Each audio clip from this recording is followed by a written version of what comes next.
novo lote da Pfizer com mais de 600 mil doses de vacinas contra a Covid chega hoje à noite ao Brasil. E você vai ver também. O Butantan entrega hoje mais 1 milhão de doses da Coronavac. O Corpo de Bombeiros retomou as buscas em Brumadinho. Mais de 40 pessoas morreram em protestos contra o governo na Colômbia. Israel afirma que bombardeios na faixa de Gaza vão continuar enquanto houver lançamento de foguetes. Você vai ver agora no Jornal Toda Hora, edição da tarde.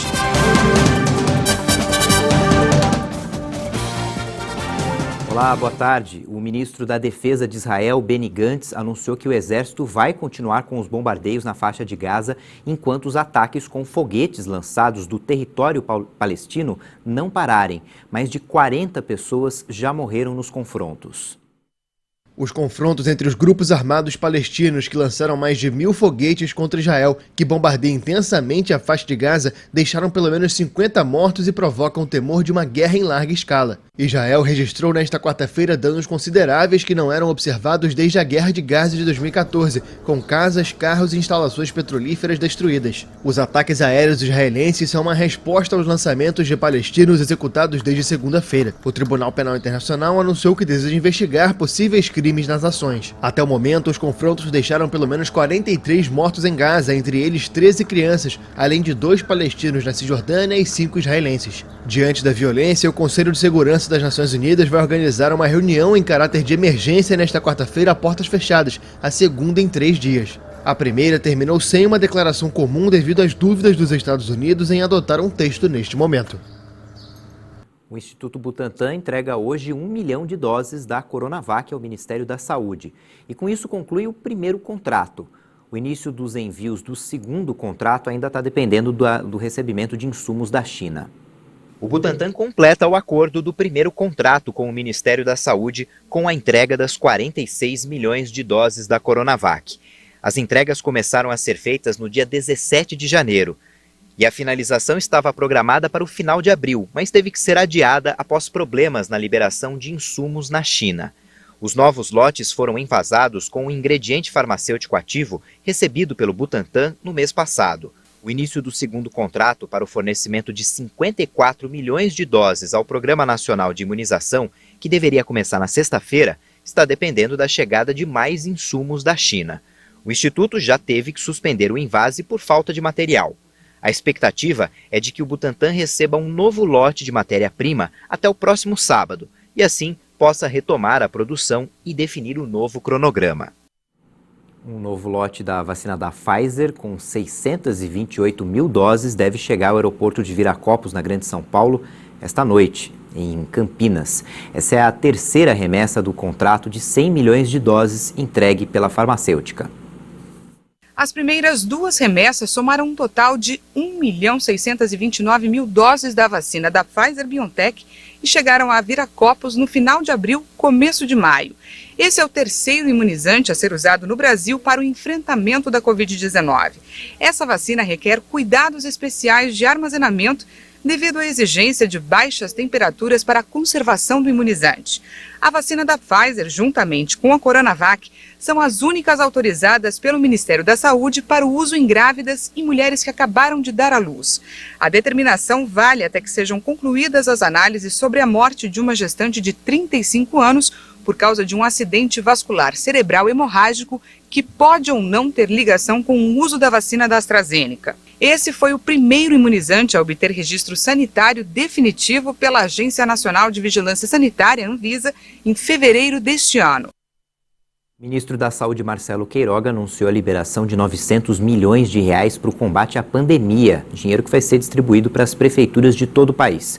O ministro disse que a capacidade de vacinação do Brasil é de 2 milhões e 400 mil doses por dia. Pela primeira vez, depois de 55 dias, o Brasil registrou a média móvel abaixo de 2.000 mortes por Covid por dia. Segundo o Ministério da Saúde, o Brasil confirmou mais 2.311 mortes por Covid-19 em 24 horas. O total é de 425.540 vítimas da doença. E 72.715 casos de infecção por coronavírus foram registrados de um dia para o outro. Com isso, mais de 15 milhões e 282 mil pessoas já foram contaminadas desde o início da pandemia. A média móvel de mortes confirmadas nos últimos 7 dias ficou abaixo de 2.000 óbitos pela primeira vez desde 16 de março, com 1.993 vítimas. Já a curva de novos casos está em 60.831 diagnósticos, seguindo uma tendência de estabilidade. No mapa da variação da doença por regiões, nenhum estado apresentou tendência de alta nas mortes. Em estabilidade estão 7 estados: Maranhão, Minas Gerais, Paraíba, Piauí, Rio de Janeiro, São Paulo e Sergipe. E 20 unidades da federação aparecem com queda: Acre, Alagoas, Amapá, Amazonas, Bahia, Ceará, Distrito Federal, Espírito Santo, Goiás, Mato Grosso do Sul, Pará, Paraná, Pernambuco, Rio Grande do Norte, Rio Grande do Sul, Rondônia, Roraima, Santa Catarina e Tocantins.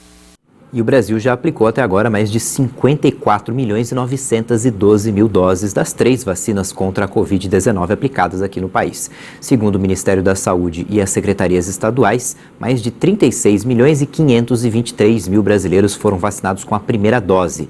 Isso tudo equivale a 17,25% da população. E mais de 18 milhões e 389 mil brasileiros receberam a segunda dose, que garante a imunidade contra o coronavírus. De um dia para o outro, quase 900 mil pessoas foram vacinadas com as doses da Coronavac, AstraZeneca e Pfizer. Os estados que mais vacinaram a população, proporcionalmente, são Mato Grosso do Sul, Rio Grande do Sul e São Paulo. Já a Caixa Econômica Federal libera para saques e transferências a primeira parcela do auxílio emergencial para os nascidos no mês de setembro que não fazem parte do Bolsa Família. O pagamento da segunda parcela para esse mesmo grupo está previsto para o próximo dia 9 de junho. O Corpo de Bombeiros de Minas Gerais retomou as buscas na região de Brumadinho, onde a barragem da Vale se rompeu. 11 pessoas ainda não foram encontradas. A tragédia aconteceu no dia 25 de janeiro de 2019, quando a barragem B1 da mina Córrego do Feijão se rompeu. 270 pessoas morreram. As buscas haviam sido interrompidas pela segunda vez no dia 17 de maio, quando o Estado declarou a chamada onda roxa de restrições contra a Covid-19. Em 2020, os trabalhos ficaram suspensos entre março e agosto.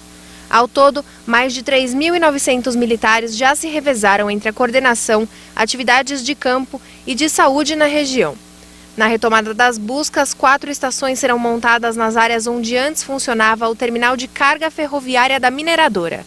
De acordo com a corporação, todo o trabalho seguirá os protocolos de segurança contra a Covid-19. O homem que matou 3 bebês, uma agente educacional e uma professora em uma creche em Saudades, em Santa Catarina, recebeu alta hospitalar e agora está detido no presídio regional em Chapecó. O homem de 18 anos atacou com um facão as crianças e funcionárias da creche no último dia 4.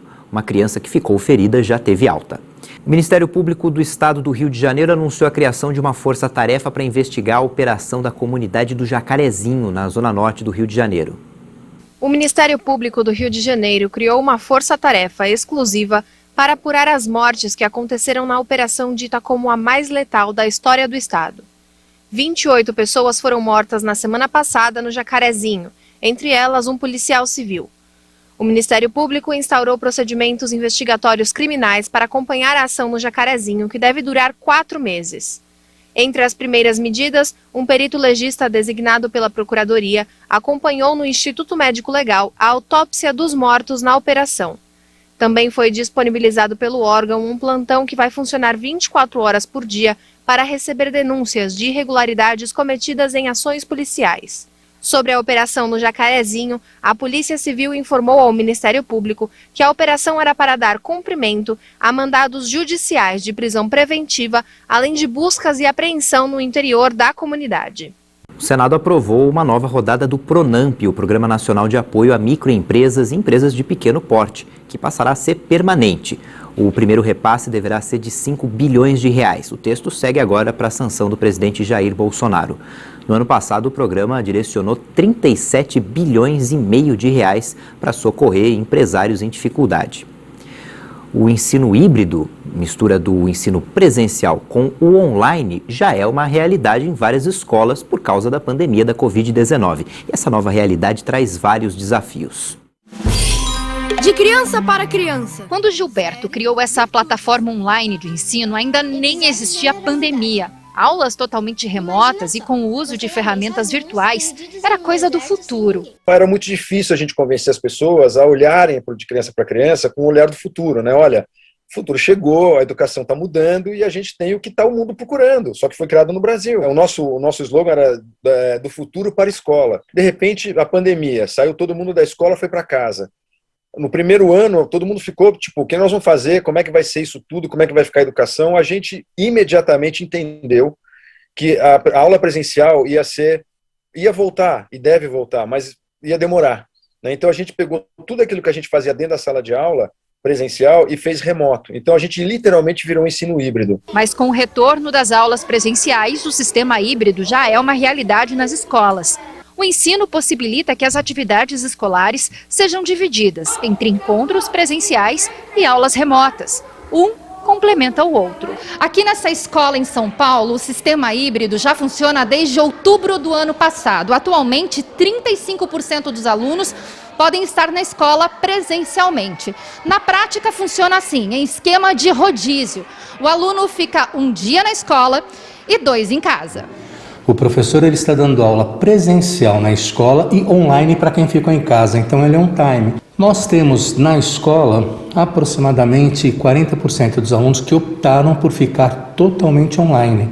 Então isso permite com que eu tenha na escola uma flexibilidade de presença em torno de 30% por dia. Então, na nossa realidade hoje, com 40% obrigatoriamente em casa, eu tenho aula dia sim, dia não, dia sim, dia não. Quando o sistema híbrido foi implantado, a Aline, que é professora dos anos iniciais, teve um desafio daqueles: alfabetizar crianças que estão em fase de aprendizado. E não é que deu certo?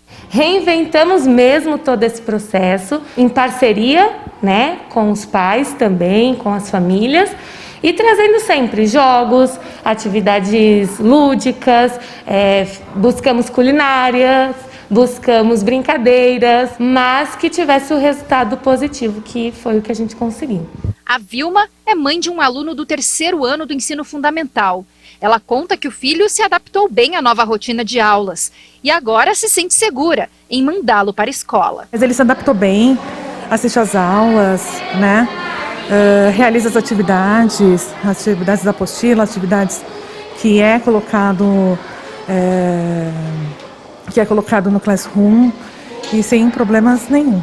Já a Paloma ainda preferiu deixar o filho em casa. Como meu marido é de risco, a gente optou por ele ficar em casa todo esse tempo. Eu sei que em algum momento ele vai ter que voltar, mas por enquanto tem essa oportunidade, ele está ficando em casa. Os profissionais da área acreditam que é isso que podemos esperar da educação do futuro.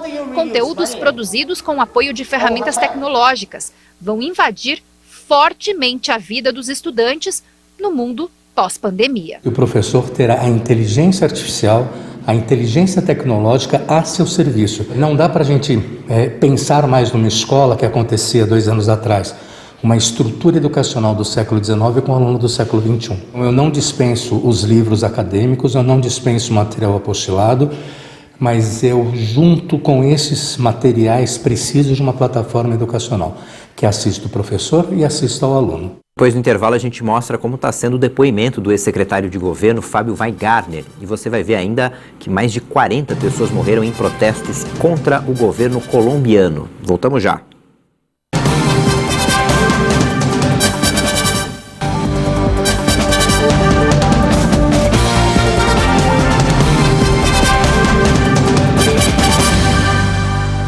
Um estudo revelou que as pessoas que já tiveram dengue têm mais chances de contrair Covid sintomática.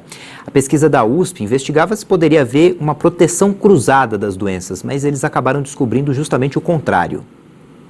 As chances de apresentar sintomas da Covid-19 em caso de infecção pelo coronavírus são 2 vezes maiores para os indivíduos que já tiveram dengue anteriormente.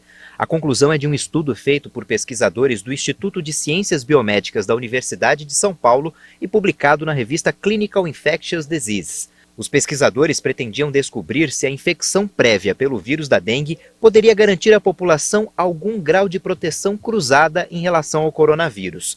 Mas os resultados apontaram justamente o oposto. Durante o estudo, foram analisadas amostras de sangue de 1.285 moradores da cidade de Mâncio Lima, no Acre.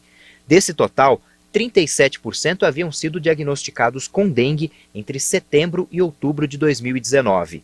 No ano seguinte, 35,2% apresentaram anticorpos desenvolvidos a partir do contato com o vírus causador da Covid-19, sendo que 57,1% relataram sintomas durante a infecção. Esses dados sugerem haver uma interação entre as epidemias de dengue e Covid-19, uma agravando a outra, algo que se convencionou chamar de sindemia. O estado do Acre teve aumento de quase 300% das notificações de casos suspeitos de dengue entre janeiro e março deste ano, na comparação com o mesmo período de 2020. E também foi afetado pela segunda onda da Covid-19, com um pico superior a 1.000 novos casos por dia em meados de março. O setor de serviços teve queda em março. Com as perdas, o resultado ficou abaixo do patamar pré-pandemia. Nos segmentos mais impactados pela pandemia de Covid-19, o setor de serviços registrou em março uma queda de 4%. O recuo do volume de serviços prestados no país também foi o mais intenso desde junho de 2020. Segundo o IBGE, essa baixa eliminou boa parte do ganho do mês anterior, que foi de 4,6%, e voltou a ficar com o patamar abaixo do período pré-pandemia de fevereiro de 2020.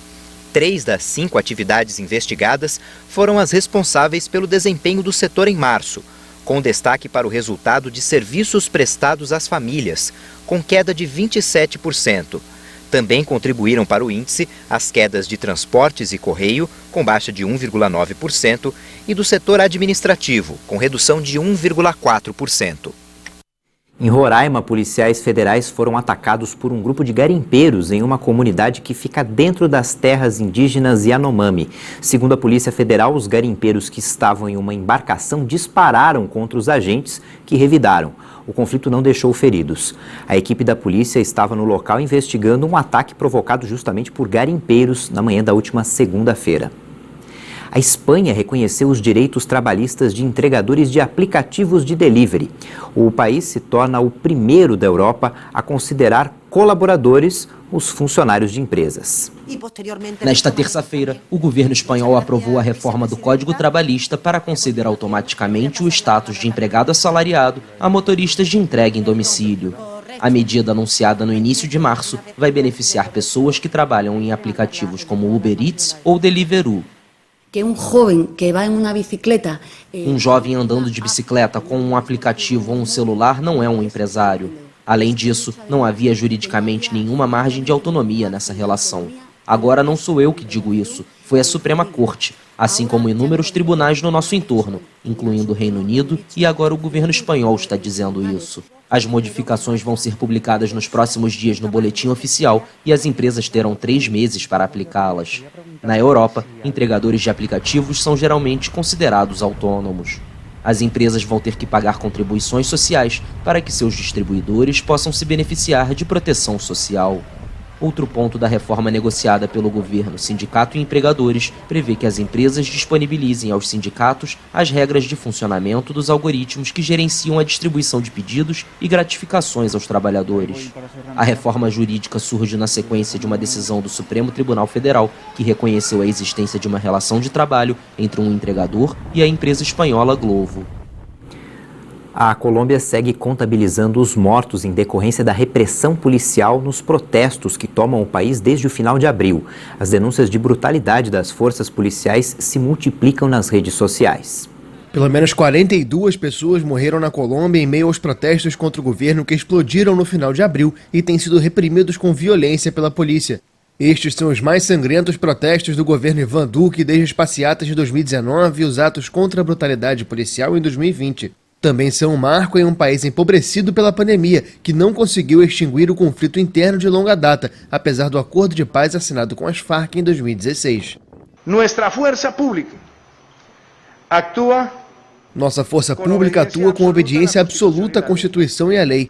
Todas as ordens operacionais emitidas sempre se enquadram na garantia dos direitos humanos e, se forem apresentadas violações por condutas individuais de membros da força pública, estas vão à justiça e são investigadas. Estas se judicializam e se investigam. As denúncias sobre excessos da polícia, alimentadas por vídeos nas redes sociais que apontam para a suposta responsabilidade de agentes das forças de segurança, estão no centro dos protestos. Na última segunda-feira, fracassou uma tentativa de diálogo entre o governo e um coletivo de manifestantes. A ideia era acalmar a crise que começou com a rejeição nas ruas de um projeto de reforma tributária.